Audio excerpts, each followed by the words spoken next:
कहते हैं कि अगर कोई व्यक्ति गति चाहता है इस संसार से, तो नारद पंचरात्र एक विधि है जिससे हमारे मंदिर में अर्चना पूजा होती है, नारद पंचरात्र, जिसमें 5 रात्रि में नारद जी ने ज्ञान प्राप्त किया है। तो उस रात्रि के मतलब ऐसे है 1 रात्रि, 2 रात्रि, 3 रात्रि, 4 रात्रि, 5 रात्रि।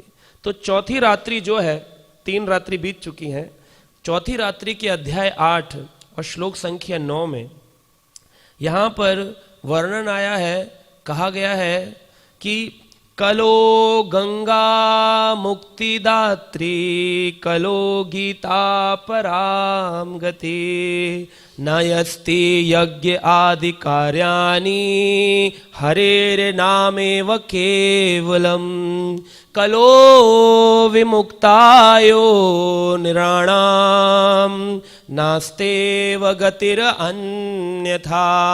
अगर किसी को अपनी कलयुग में गति चाहिए, नास्तेव गतिर अन्यथा, कई जगह बोला गया हरेर नाम एवं केवलम कलो नास्तेव नास्तेव नास्तेव गतिर अन्यथा। वैसा जैसा उपनिषद का श्लोक, वैसा ही श्लोक नारद पंचरात्र में भी आता है, नास्तेव गतिर अन्यथा। तो किन चीजों के बिना नास्तेव गतिर अन्यथा है? उन्होंने बोला कलो गंगा मुक्तिदात्री, गंगा स्नान करना चाहिए। कोई व्यक्ति अगर कलयुग में गंगा स्नान करता है, कलो गंगा मुक्तिदात्री, मुक्ति प्रदान कर देती है। गंगा में खाली एक डुबकी मारने मात्र से क्या होता है, व्यक्ति शुद्ध हो जाता है। और क्या है, कहा है नास्ति यज्ञ आदि कार्याणि, यज्ञ नहीं चलते हैं कलयुग में, यज्ञ नहीं होते हैं। तो आप कहेंगे कि यज्ञ नहीं होते तो आज तो हमारे यहाँ यज्ञ हो रहा है, ये तो विपरीत हो गया शास्त्र के। तो 2 प्रकार की विधि है, एक है समर्थ ब्राह्मण विधि, जहां पर वो लोग तिथि को मुख्यता देते हैं, लेकिन हम जिस विधि का पालन करते हैं गौड़ीय वैष्णविज्म में, इसे कहते हैं भागवत वैष्णव विधि। भागवत विधि में हम सूर्य सिद्धांत को पालन करते हैं बजाय तिथि सिद्धांत के। जैसे एकादशी कल बनाई लोगों ने क्योंकि तिथि सिद्धांत है, परंतु जो अभी इससे पहले वाली एकादशी थी जिसका नाम था उत्पन्ना एकादशी, जिस दिन एकादशी उत्पन्न हुई है, उसमें एकादशी के महात्म्य में वर्णन है कि अगर तिथि कभी सूर्य उदय के पहले लग जाए, जैसे आप देखेंगे आज लिखा था उपवास प्रारंभ 7 बजे और कल 7 बजे तक चलेगा, तो उपवास प्रारंभ और उस उपवास अंत की भी एक तिथि, एक समय होता है। अगर ये समय तिथि का सूर्य उदय के बाद लगे, सूर्य उदय के बाद, सूर्य उदय होता है 5:30-6 बजे और तिथि लगती है 7 बजे, तो ये हो गया खंडित, तो ये फिर सही विधि नहीं है। तो वो वैष्णव विधि कहती है कि सूर्य सिद्धांत से उस दिन व्रत का पालन करेंगे जिस दिन सूर्य उदय होने से पहले ही तिथि लगी हुई है, मंगला आरती में तिथि लगी हुई है। तो आज मंगला आरती में तिथि लगी हुई थी तो व्रत हम आज करेंगे, तो ये वैष्णव विधि है। तो ये 2 विधियां हैं। तो हमेशा कंफ्यूजन रहता है, गीता कब बनाए, गीता जयंती कब मनाए, एकादशी कब मनाए, दिवाली कब मनाए, 2-2 आजकल सब कुछ 2-2 है। 2-2 नहीं है, पहले खाली एक ही था, समर्थ ब्राह्मण फैले हुए थे, लेकिन अभी भागवत ब्राह्मण जो है ना, भागवत वक्ता जो भगवत विधि का पालन करते हैं, उनका भी प्रचार हो गया प्रभुपाद जी की कृपा से।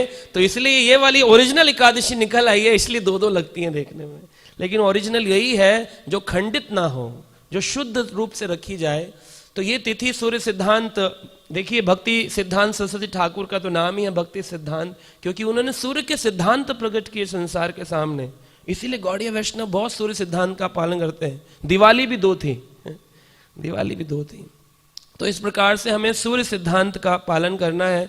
तो अब जो ये यज्ञ होगा इसके केंद्र होंगे कृष्ण, गीता केंद्र है, ओम स्वाहा स्वाहा तो होगा, लेकिन साथ में उसमें विष्णु परायण विधि से, विष्णु भक्ति से कारण विष्णु केंद्र करके भक्ति का भजन किया जाए। इसमें गणेश जी नहीं आएंगे, महादेव नहीं आएंगे, दुर्गा जी नहीं आएंगी, देवी देवताओं का कोई यहाँ पर नहीं आएंगे, लेकिन वो भगवान पे पुष्प वृष्टि करने आएंगे। उनको आह्वान नहीं किया जाएगा कि आप भी आकर के हमारा यज्ञ का हिस्सा ग्रहण करिए, उनको बोलेंगे आकर बैठिए और देखिए आकर के। इसलिए दीक्षा समय में भी यज्ञ होता है, कहते हैं उस यज्ञ में 33 करोड़ देवता विराजमान होते हैं वहां पर, और व्यक्ति साक्षी मान करके दीक्षा लेता है कि मैं गुरु से दीक्षा ले रहा हूं कि 33 करोड़ देवता यहां विराजमान है। क्यों? क्योंकि भगवान कृष्ण के यज्ञ का भाग खाने के लिए सभी देवता आते हैं, इसलिए विराजमान है। और जो वैष्णव हैं, सही रूप से जप करते हैं, इन लोगों का तो कहना ही क्या, जैसे यहां बोला गया कलो गंगा मुक्तिदात्री, कलयुग में गंगा मुक्ति प्रदान करेंगे, तो गंगा जी भगवान से पूछती है कि अगर कलयुग में मैं मुक्ति प्रदान करूंगी तो मेरी मुक्ति का क्या होगा, क्योंकि जितने भी पापी आएंगे दिल्ली शहर से वो अपने पाप को ला करके और मेरे ऊपर हर हर गंगे छोड़ जाएंगे। तो भगीरथ को पहले ही प्रश्न पूछा है भागवत में कि भगीरथ महाराज मेरे 2 प्रश्नों का उत्तर दीजिए, जब मैं तेज गति से ब्रह्मलोक से नीचे आऊंगी तो मुझको आवाहन कौन करेगा, क्योंकि अगर मैं आई तेज गति से तो पूरी पृथ्वी पे प्रलय आ जाएगी, प्रलय काल आने से पहले, तो मेरे को धारण कौन करेगा, मुझे रोकेगा कौन मेरे तेज को, और अगर मैं आऊंगी तो कलयुग में मैं तो मुक्ति दूंगी लेकिन मुझे मुक्ति कौन देगा, मैं तो अपवित्र हो जाऊंगी।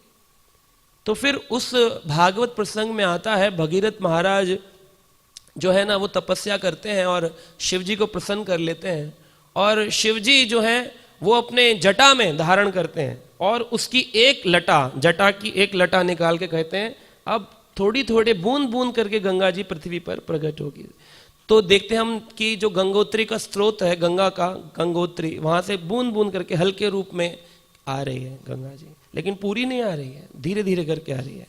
और दूसरा, जब गंगा जी आ गई हैं तो मेरी पवित्रता का क्या होगा, तो उन्होंने कहा कि देखिए मैंने पता कर लिया है ब्रह्मा जी से कि कलयुग में जो हरे कृष्ण महामंत्र का जप करेंगे भक्त, वो भक्त के लिए गंगा स्नान इंपॉर्टेंट नहीं है, उसके लिए तीर्थ यात्रा इंपॉर्टेंट नहीं है, उसके लिए धाम में जाना इसलिए इंपॉर्टेंट है कि वहां साधु मिलते हैं, इसलिए वो खाली विषय भ्रम के कारण घूम नहीं रहा है कि बस मैं तो यहाँ पर ना साइट विजिटिंग के लिए आया हूं इसलिए नहीं जा रहा है वो।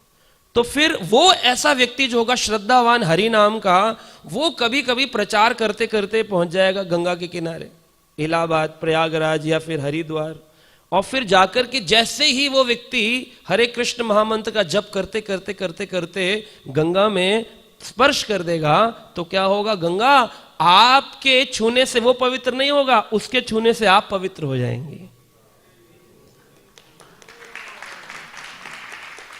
सोचिए, ये हरि नाम की महिमा है। तो कलो गंगा मुक्तिदात्री, मानते हैं कि गंगा जी कलयुग में मुक्ति देती हैं, कलो गीता पराम गति, और परम गति अगर चाहिए तो गीता पढ़ना पड़ेगा, और कोई ग्रंथ नहीं बोला, गीता पराम गति, नास्ति यज्ञ आदि कार्याणि हरेर नाम एव केवलम, यज्ञ से ऊपर है हरि नाम यज्ञ, हरे कृष्ण कृष्ण कृष्ण हरे हरे, हरे राम राम राम हरे। हाँ, कलो विमुक्ताय निरानाम, हे नर अगर कलयुग में तुम मुक्ति चाहते हो, नास्तेव गतिर अन्यथा, 3 ही कारण से गति प्राप्त हो सकती है। गंगा स्नान कर लो, गंगा स्नान से बढ़कर के यज्ञ कर लो, यज्ञ में क्या कर लो, हरि नाम यज्ञ कर लो, और पढ़ने की अगर इच्छा है तो गीता शास्त्र को पढ़ लो।